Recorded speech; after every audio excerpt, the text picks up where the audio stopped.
Hello everyone, इस video में हम करेंगे एक्सरसाइज 13.4 में से सम नंबर 3, 4, 5 एंड 6। तो यहाँ पर सम नंबर 3 में कहा गया है find the total surface area of a hemisphere of radius 10 centimetre and use pi equals to 3.14।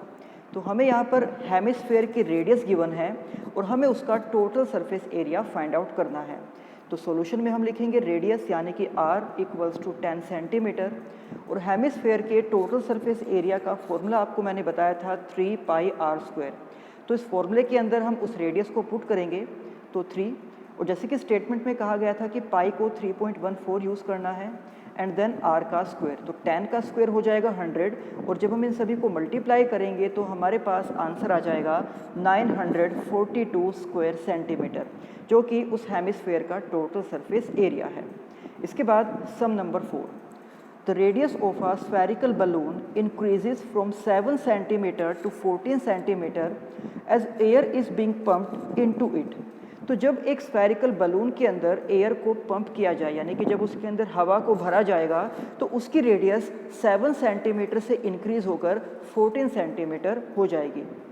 Find the ratio of surface areas of the balloon in the two cases.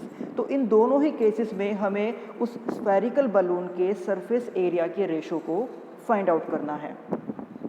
तो जो first case है उसमें spherical balloon की radius 7 centimetre है, तो उसका surface area हो जाएगा 4 पाई r स्क्वायर। तो 4 पाई एंड r स्क्वायर यानी कि 7 को हम 2 टाइम्स लिख देंगे।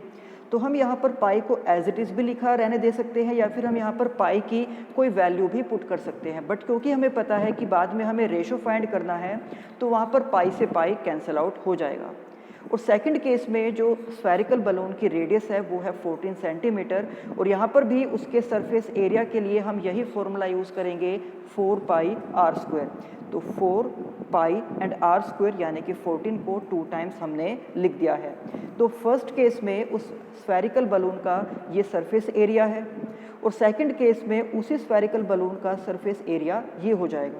तो उन दोनों के रेशो के लिए हम इसको इससे डिवाइड कर देंगे। तो यहाँ पर 4 से 4 कैंसिल हो जाएगा, पाई से पाई कैंसिल हो जाएगा। इसके बाद 7 से 14 को हम 2 पर डिवाइड कर सकते हैं और इस 7 से भी 14 को हम 2 पर डिवाइड कर सकते हैं। तो इस तरह से न्यूमरेटर की सभी टर्म्स कैंसिल आउट हो जाएंगी और वहाँ पर हम सिर्फ लिखेंगे 1 को। तो न्यूमरेटर में सिर्फ 1 बचा है और डिनोमिनेटर में 2 मल्टीप्लाई 2 यानी कि 4। तो इस तरह से उन दोनों ही केसेस में उस स्फेरिकल बलून के सरफेस एरियाज का रेशो हो जाएगा 1:4।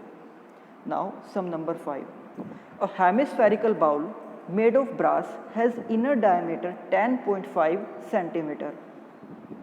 तो एक हेमिस्फेरिकल बाउल है ब्रास से बना हुआ और उसका इनर डायमीटर हमें गिवन है 10.5 centimetre.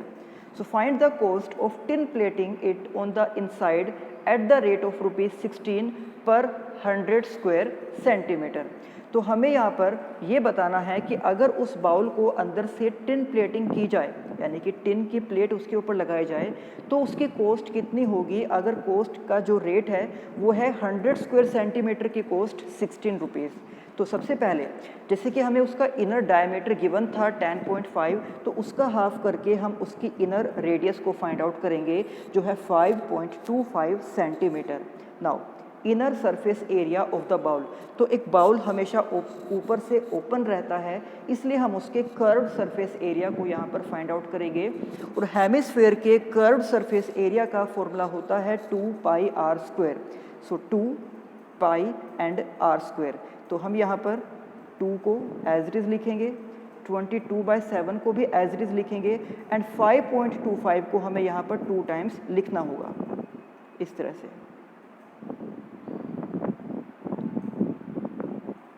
2 pi and r square, तो इसलिए उस रेडियस को हमने यहाँ पर 2 टाइम्स लिखा है 5.25 एंड 5.25। तो अब यहाँ पर हम 7 से 5.25 को डिवाइड कर सकते हैं 0.75 पर। इसके बाद 2 एंड 22 का प्रोडक्ट 44, फिर ये 0.75 एज इट इज़ एंड 5.25 ये भी एज इट इज़। फिर जब हम इन तीनों को मल्टीप्लाई करेंगे तो इनका प्रोडक्ट आ जाएगा 173.25 स्क्वायर सेंटीमीटर। अब जैसे कि स्टेटमेंट में हमें कहा गया है कि 100 स्क्वायर सेंटीमीटर टिन प्लेटिंग की कॉस्ट है 16 रुपीज़, तो वो हमने यहाँ पर स्टेप लिख दिया है कि cost of tin plating 100 square centimetre is rupees 16। तो 1 स्क्वायर सेंटीमीटर की कॉस्ट हो जाएगी 16/100, जिसको हमें उस बाउल के इनर सरफेस एरिया से मल्टीप्लाई करना होगा। तो जब हम इनको मल्टीप्लाई करेंगे तो मल्टीप्लाई करने के बाद टिन प्लेटिंग की टोटल कॉस्ट आ जाएगी 27.72 रुपीज़।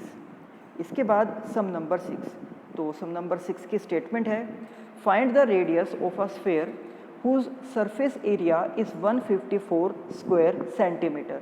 तो यहाँ पर हमें एक स्फीयर का सरफेस एरिया गिवन है और हमें उसकी रेडियस को फाइंड आउट करना है। तो जैसे कि हमें पता है कि स्फीयर के सरफेस एरिया का फॉर्मूला होता है 4πr²।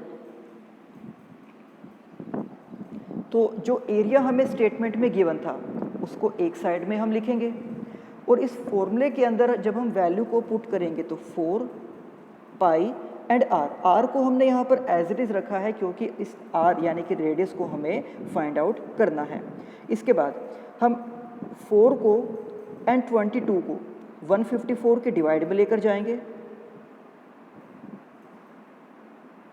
और इस 7 को 154 के साथ हम मल्टीप्लाई करेंगे। देन हम 22 से 154 को डिवाइड कर सकते हैं 7 पर, तो हमारे पास हो जाएगा 7 × 7 डिवाइड बाय 4, जो कि r² के इक्वल लिखा हुआ है। तो जब हम इस r का स्क्वायर यहाँ से रिमूव करेंगे तो ये स्क्वायर इधर आ जाएगा रूट के फॉर्म में, यानी कि r = 7 × 7 डिवाइड बाय 4 का स्क्वायर रूट। तो 7 × 7 यानी कि 49 एंड डिवाइड बाय 4। तो जब इसका स्क्वायर रूट हम करेंगे 49 का स्क्वायर रूट हो जाएगा 7 एंड 4 का स्क्वायर रूट हो जाएगा 2। तो इस तरह से उसकी रेडियस है 7/2। तो इसको हम डेसिमल में कन्वर्ट कर सकते हैं 3.5, यानी कि जिस स्फीयर का सरफेस एरिया 154 स्क्वायर सेंटीमीटर है उसी स्फीयर की रेडियस को हमने फाइंड आउट किया है 3.5 सेंटीमीटर। तो ये थे एक्सरसाइज 13.4 के सम नंबर 3, 4, 5 एंड 6। अब इसी एक्सरसाइज के बाकी सम हम करेंगे नेक्स्ट वीडियो में, तब तक आप इन सम की अच्छे से प्रैक्टिस करना। तो मिलते हैं आपसे नेक्स्ट वीडियो में। Thank you.